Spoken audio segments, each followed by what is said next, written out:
Hey guys, welcome back to my channel. तो आज के इस वीडियो में मैं आपको एक्सप्लेन करने वाली हूँ 2024 में आई मूवी वनवास। तो चलिए विदाउट वेस्टिंग टाइम मूवी का एक्सप्लेनेशन स्टार्ट करते हैं। मूवी स्टार्ट होती है शिमला में रहने वाले दीपक से, जो अपनी वाइफ विमला को बहुत ज्यादा याद कर रहे थे। उनकी बातों से पता चलता है कि उन्हें भूलने की बीमारी थी और उन्हें ऐसा ही लगता था कि विमला अभी जिंदा है, इसलिए वो हमेशा विमला को सच मानकर उसके साथ बातें करते। तभी वहां पर उनकी बहुएं आती है और उनसे कहती है कि वो जल्दी से तैयार हो जाए, क्योंकि उनकी पूरी फैमिली बनारस जाने वाली थी। तभी दीपक देखता है कि उसकी छोटी बहू ने वो डायमंड का हार नहीं पहना था जो उसकी वाइफ ने उसे दिया था, जो देखकर वो काफी गुस्सा हो जाता है और अपनी बहू को बातें सुनाने लगता है कि वो नेकलेस कहाँ पर है, कि कहीं उसने बेच तो नहीं दिया। तभी वहां पर दीपक का बेटा आता है और उसे दवाई दे देता है, जिसके बाद दीपक फिर से नॉर्मल हो जाता है और अपनी बहू से पूछता है कि वो अपसेट क्यों हो गई है। एक्चुअली दीपक को भूलने की बीमारी थी और अगर उसने दवाई ना खाई तो वो बहुत सारी चीजें भूला करता था। साथ ही वो ये भी भूल जाता कि उसने थोड़ी देर पहले क्या कहा था। साथ ही दीपक को अपनी वाइफ विमला से बहुत ज्यादा प्यार था, इसलिए वो विमला की हर एक चीज को बड़ी हिफाजत से रखता। एक्चुअली दीपक ने अपना घर भी विमला के नाम से ही बनवाया था, जिसका नाम था विमला सदन। अब सभी लोग बनारस के लिए निकलते हैं और सभी लोग काफी ज्यादा खुश थे। रास्ते में दीपक अपने बच्चों को अपनी और विमला की यादों के बारे में बताने लगता है। यहाँ पर हमें पता चलता है कि दीपक को गाना गाने का और शायरी का भी बहुत ज्यादा शौक था। जिसके बाद वो लोग बनारस पहुंच जाते हैं और वहां पर दीपक का बर्थडे सेलिब्रेट करते हैं, जिससे दीपक बहुत ज्यादा खुश था। दूसरे दिन दीपक जब घाट पर बैठा था तभी वो देखता है कि दो बेटे अपने पिता का पिंडदान कर रहे थे और उसमें से एक बेटा पंडित जी से कहता है कि वो जल्दी से ये सब निपटा ले। जो सुनने पर दीपक गुस्सा हो जाता है और उस बेटे को बातें सुनाने लगता है कि उसे अपने पापा के लिए इतना भी टाइम नहीं है क्या। तभी वहां पर दीपक के बच्चे आते हैं और उसे वहां से ले जाते हैं। दीपक कहता है कि वो कितना लकी है कि उसके बच्चे इतने अच्छे हैं। जिसके बाद हम दीपक के बेटे और बहू को देखते हैं, जो एक आदमी से मिलने जाते हैं और उससे कुछ बताते हैं, जिसके बाद वो आदमी पैसे लेकर ये काम करने के लिए मान जाता है।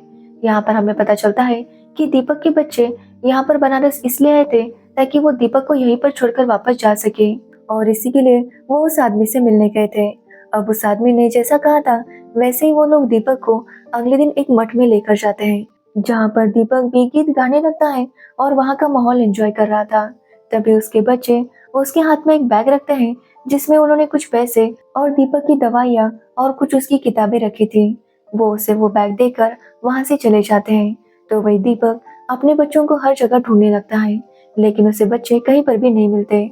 अब दीपक ने गोलियां नहीं खाई थी, इसलिए उसे कुछ भी याद नहीं आ रहा था और उसे ऐसा ही लग रहा था कि जब उसके बच्चे छोटे थे तब एक बार वो गुम गए थे और दीपक और उसकी वाइफ हर जगह उन्हें ढूंढ रहे थे। इसलिए दीपक सबसे कहने लगता है कि उसके 3 बच्चे खो गए हैं। एक 11 साल का है और बाकी उससे छोटे। दीपक उन्हें हर जगह ढूंढता है, लेकिन बच्चों का कहीं पर भी पता नहीं चलता। जिसके बाद हम बिरजू नाम के लड़के को देखते हैं, जो अपने आप को बिरजू वॉलंटियर कह के बुलाता है। बिरजू सबको बताता है कि यहाँ पर कुछ भी गुम जाए तो वो उसके पास आए, वो उसे ढूंढ कर देगा। एक्चुअली बिरजू इसी बहाने से चोरियां किया करता था। तभी दीपक जब बिरजू को देखता है तो वो उसे भी बताता है कि उसके बच्चे खो गए हैं। बिरजू देखता है कि दीपक के पास भी बहुत सारे पैसे थे, इसलिए वो बहाने से दीपक की बैग लेता है और वहां से चला जाता है। जिसके बाद दीपक पुलिस स्टेशन आता है और पुलिस वालों को यही बताने लगता है कि उसके बच्चे खो गए हैं। अब जब पुलिस वाले दीपक से उसका नाम पूछते हैं तो दीपक को अपना नाम भी याद नहीं था, बस उसे इतना ही याद था कि उसके 3 बच्चे हैं और वो तीनों खो गए हैं। साथ ही दीपक को लेक्चर देने की बहुत ज्यादा आदत थी, इसलिए वो पुलिस वालों को बहुत पकाता है, जो सुनने के बाद पुलिस वालों को लगता है कि वो दीपक के घर वालों को नहीं ढूंढ पाएंगे। तभी वहां पर सीनियर ऑफिसर आता है और उस पुलिस वाले से कहता है कि वो जल्दी से दीपक की फैमिली को ढूंढे, नहीं तो उसके लिए अच्छा नहीं होगा। अब यह सुनने के बाद वो पुलिस ऑफिसर काफी टेंशन में आ गया था, क्योंकि वो दीपक की फैमिली को कैसे ढूंढेगा। तभी वहां पर बिरजू आता है, जो अपने दोस्त को छुड़ाने के लिए आया था। यहाँ पर वो पुलिस ऑफिसर बिरजू से कहता है कि उसे दीपक की फैमिली को ढूंढना होगा और जब तक वो नहीं मिलती वो दीपक को अपने पास रखे, नहीं तो वो उसके दोस्त को नहीं छोड़ेगा। अब बिरजू के पास कोई ऑप्शन नहीं था, इसलिए वो मान जाता है। जिसके बाद बिरजू दीपक को लेकर घाट पर जाता है तो वहां पर उसे वही आदमी मिलता है जिसकी मदद से दीपक के बच्चे दीपक को यहाँ पर छोड़कर गए थे। वो आदमी बिरजू को सारी सच्चाई बता देता है, जो सुनकर बिरजू समझ जाता है कि दीपक के बच्चे उसे खुद ही यहाँ पर छोड़कर चले गए हैं। तो वही दीपक के बच्चे अपने घर चले गए थे और वहाँ पर वो सबको ये बताते हैं कि दीपक पानी में तैरने गया था, लेकिन अचानक पता नहीं क्या हुआ कि वो डूब गया, जिसकी वजह से उसकी मौत हो गई। फिर हम दीपक को देखते हैं जो बहुत ज्यादा टेंशन में था, क्योंकि अभी तक उसके बच्चे उसे नहीं मिले थे। तो वही बिरजू उसे बता देता है कि उसके बच्चे उसे जानबूझकर यहाँ पर छोड़कर गए हैं। अब यह सुनने के बाद दीपक गुस्सा हो जाता है और बिरजू को थप्पड़ मारता है। वो बिरजू से कहता है कि उसके बच्चे उसे बहुत प्यार करते हैं।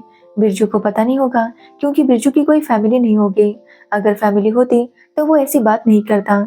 जो सुनने के बाद बिरजू को काफी गुस्सा आता है, क्योंकि बिरजू को सच में कोई फैमिली नहीं थी। बिरजू जब छोटा था तभी उसके घर वाले उसे यहाँ पर छोड़कर चले गए थे। अब बिरजू दीपक के ऊपर काफी गुस्सा हो गया था, लेकिन उसके दोस्त उसे शांत करवाते हैं और कहते हैं कि दीपक परेशान है, इसलिए ऐसी बातें कर रहा है। जिसके बाद बिरजू जाकर शांत दिमाग से दीपक के साथ बात करता है, जहाँ पर दीपक बिरजू की परेशानी देखकर समझ जाता है कि बिरजू भी अपसेट है। तो बिरजू उसे बताता है कि वो एक लड़की मीना से प्यार करता है, लेकिन उससे एक बहुत बड़ी गलती हो गई। दरअसल बिरजू और मीनू दोनों एक दूसरे से बहुत प्यार करते हैं, और मीनू बिरजू को अपने घर लेकर जाती है ताकि वो अपनी मासी से उसे मिलवा सके और बिरजू वहाँ पर शादी की बात कर सके। एक्चुअली मीनू की मासी एक डांसर है और वो यही चाहती थी कि मीनू भी डांसर बने। जिसके बाद जब वो बिरजू को वहाँ पर देखती है तो मीनू की मासी उसे कहती है कि वो मीनू से दूर रहे, इसके बदले वो उसे 2 लाख रुपए देगी। जो सुनने के बाद बिरजू इसके लिए मान जाता है और 2 लाख रुपए लेकर वहां से आता है। अब जैसे ये बात मीनू को पता चलती है, वो बिरजू के ऊपर काफी गुस्सा होती है। तो बिरजू उसे बताता है कि उसने तब 2 लाख रुपए ले लिए। उसे ऐसा लगा कि पैसे आने के बाद वो मीनू को भूल जाएगा, लेकिन काफी कोशिश करने के बाद भी वो मीनू को नहीं भूल पाया, यानी कि उसके लिए मीनू बहुत ज्यादा खास है। इसलिए वो मीनू से माफी मांगता है और उनका रिश्ता फिर से ठीक हो जाता है। अब बिरजू दीपक को लेकर मीनू के पास जाता है ताकि वो उन दोनों को मिलवा सके, लेकिन तभी दीपक की तबीयत खराब हो जाती है और उसे हॉस्पिटल लेकर जाते हैं। तो वही हम दीपक के बच्चों को देखते हैं जो दीपक की शोक सभा कर रहे थे। वो लोग काफी इमोशनल होने का नाटक कर रहे थे, लेकिन दीपक का जो छोटा बेटा था वो सच में बहुत ज्यादा दुखी था। उसे बार बार यही लग रहा था कि उन्होंने अपने पापा के साथ बहुत गलत किया है। इसलिए जब पंडित जी कहते हैं कि उनके पापा अब नहीं रहे, तो वो काफी गुस्सा हो जाता है और सबसे कहने लगता है कि उसके पापा अभी जिंदा है। जो सुनने के बाद उसकी वाइफ और बाकी भाई उसे घर के अंदर लेकर आते हैं और डांटने लगते हैं कि वो ये सब ना करे, क्योंकि अगर वो ऐसा करेगा तो सबको उनके ऊपर डाउट हो जाएगा। एक्चुअली दीपक के छोटे बेटे को कहा गया था कि वो लोग दीपक को वृद्धाश्रम में छोड़ेंगे, लेकिन अगर वहां छोड़ते तो दीपक वापस यहाँ पर आ जाता, क्योंकि वहां पर उन्हें अपनी आईडी भी छोड़नी पड़ती। लेकिन बबलू कहता है कि अगर दीपक को सब कुछ याद आ गया तो वो वापस आ सकता है। तो उसकी वाइफ कहती है कि उसने पहले ही दीपक की गोलियां निकाल ली थी, जिसकी वजह से अब दीपक को कुछ भी याद नहीं आएगा। जिसके बाद हम दीपक को देखते हैं जो सच में सब कुछ भूल चुका था। उसे अभी भी बस इतना ही याद था कि उसके बच्चे और उसकी वाइफ। जिसके बाद हम दीपक को देखते हैं जिसे होश आ गया था, और डॉक्टर बातों बातों में दीपक से उसके घर के बारे में पूछती है, लेकिन दीपक को उसके घर का एड्रेस याद नहीं था। जिसके बाद डॉक्टर उसे घर का नाम पूछती है तो दीपक बताता है विमला सदर। डॉक्टर कहती है कि उसे उस घर को खरीदना है, इसलिए वो उसे वहां पर लेकर जाए।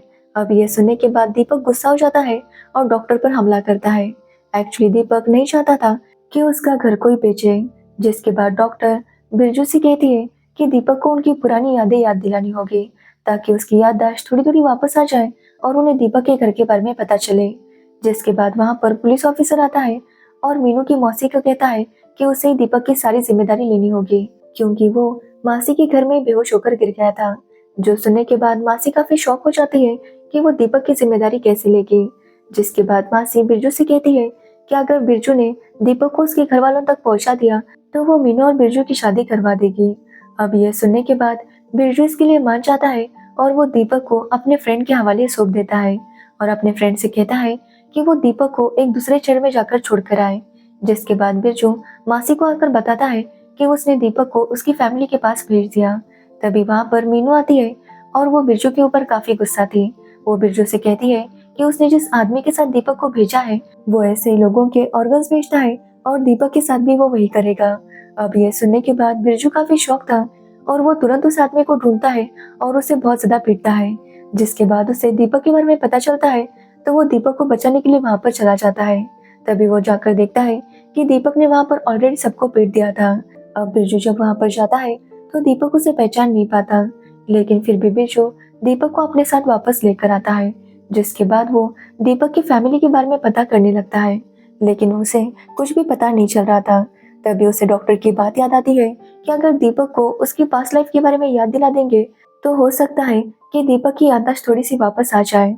जिसके बाद बिरजू को दीपक के बैग में उसकी कविताएं मिलती है और वो उसे पढ़ने लगता है, और बातों ही बातों में दीपक उसे बता देता है कि वो शिमला का है, और वो लोग डिसाइड करते हैं कि वो दीपक को लेकर शिमला जाएंगे। तो वही हम दीपक के बच्चों को देखते हैं जो प्लान कर रहे थे कि वो इस घर को बेच देंगे। एक्चुअली उन्होंने दीपक को इसलिए वहां पर छोड़ा था क्योंकि दीपक सबके ऊपर काफी गुस्सा करता था।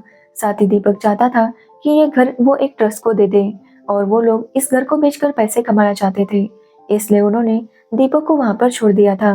तभी उनके पास एक आदमी आता है जो उन्हें बताता है कि दीपक के पापा ने एक जमीन ली थी और अब उस जमीन पर एयरपोर्ट बनने वाला है, इसलिए उस जमीन की जो वैल्यू है 40 करोड़ रुपए वो दीपक को मिलेगी। अब ये सुनने के बाद घर वाले उसे बताते हैं कि दीपक की डेथ हो चुकी है।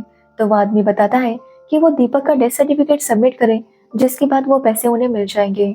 अब ये सुनने के बाद उसके बच्चे डिसाइड करते हैं कि वो बनारस जाएंगे और दीपक का डेथ सर्टिफिकेट बनाएंगे, इसलिए वो लोग बनारस आते हैं।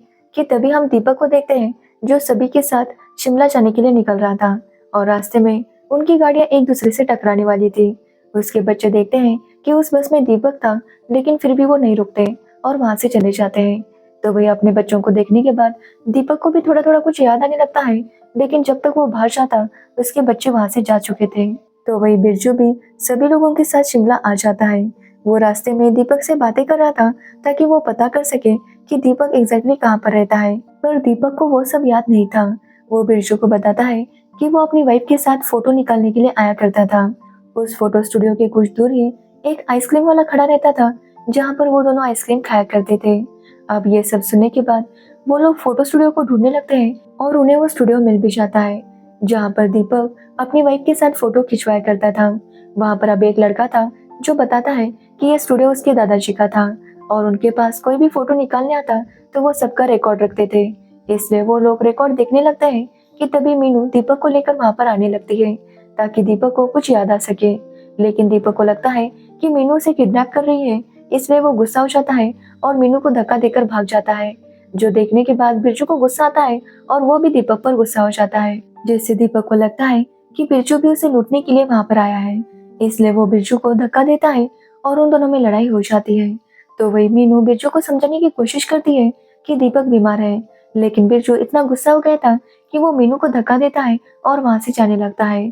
कि तभी वो देखता है कि दीपक उसी आइसक्रीम वाले के पास जाता है जिसके पास वो अपनी वाइफ को लेकर आइसक्रीम खाने जाया करता था।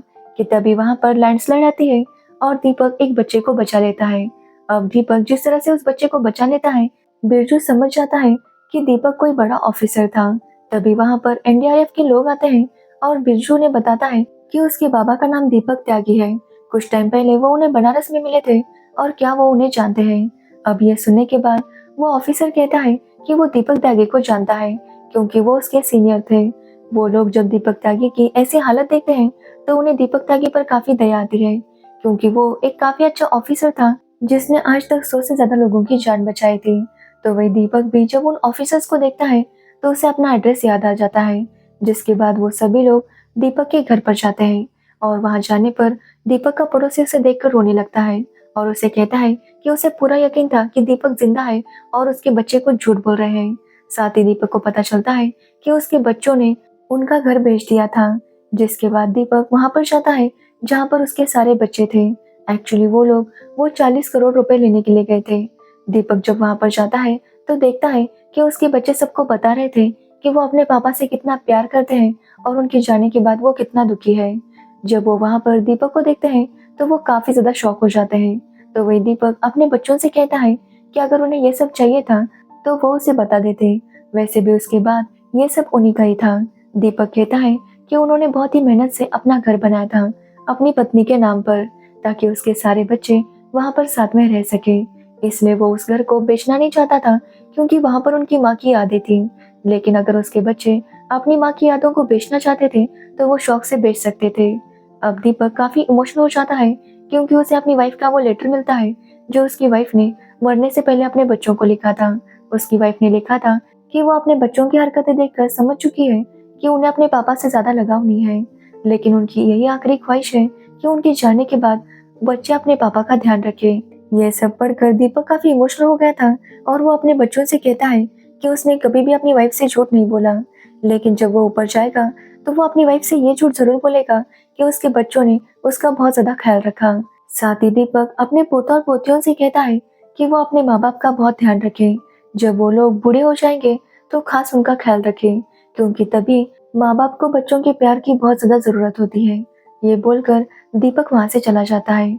अब दीपक खुद ही खुद का पिंडदान करता है और रोने लगता है, क्योंकि वैसे भी उसके बच्चों ने तो उसे मार ही दिया था। तभी वहाँ पर बिरजू आता है और दीपक से कहता है कि उसे नहीं पता कि उसके पिता कौन थे, लेकिन अब उसके लिए उसके पिता दीपक ही है। जो सुनने के बाद दीपक भी काफी इमोशनल हो जाता है और बिरजू को गले लगाता है और वहीं पर दीपक की डेथ हो जाती है। जिसके बाद बिरजू दीपक का पिंडदान करता है और यही सोचने लगता है कि काश अगर वो दीपक को शिमला लेकर नहीं जाता, क्योंकि अगर वो वहां पर नहीं जाता तो दीपक को कुछ भी याद नहीं आता, और अगर याद नहीं आता तो दीपक को वो तकलीफ नहीं होती जो उसे याद आने के बाद हुई थी। बच्चों की सच्चाई जानने पर दीपक पूरी तरह से टूट गया था। इसलिए बिरजू प्रे करता है कि दीपक को मुक्ति मिल जाए, और इसी के साथ ये मूवी एंड हो जाती है। तो ये थी वनवास मूवी की स्टोरी। अगर आपको इस मूवी की स्टोरी और मेरा एक्सप्लेनेशन पसंद आया हो तो वीडियो को लाइक कमेंट शेयर जरूर करना और मेरे चैनल को सब्सक्राइब करना बिल्कुल मत भूलना। Thanks for watching video.